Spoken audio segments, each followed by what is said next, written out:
আজ আমি আপনাদের সামনে প্লে করতে যাচ্ছি সেই বক্তৃতাটা, যে বক্তৃতার মাধ্যমে 2025 সালে জামিয়া রশিদিয়া নূরবখশ মাদ্রাসায় মাসিক বক্তৃতা সেমিনারে প্রথম স্থান অধিকার করেছিলাম। তো চলুন প্লে করা যাক।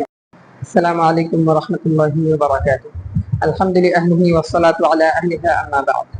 অধ্যকার আল রশিদ ছাত্র কাফেলার পক্ষ থেকে আয়োজিত মাসিক সেমিনারের সম্মানিত সভাপতি, বিজ্ঞ বিচারক মণ্ডলী, মাথার তাস্তুল্লাহ আসাদুজায়ে কেরাম এবং আমার সামনে উপবিষ্ট বাংলার দূর দূরান্ত থেকে আগত ছাত্র ভাইয়েরা, সকলকে জানাই আমার পক্ষ থেকে আন্তরিক শুভেচ্ছা ও মোবারকবাদ।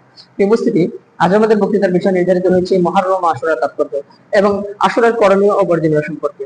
ইনশাআল্লাহ এই বিষয়ে সামান্য আলোকপাত করার প্রয়াস চালাবো।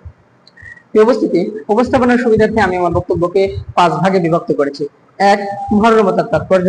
2. আশুরা ও তার তাৎপর্য। 3. আশুরার দিনের কিছু ভ্রান্ত মতবাদ।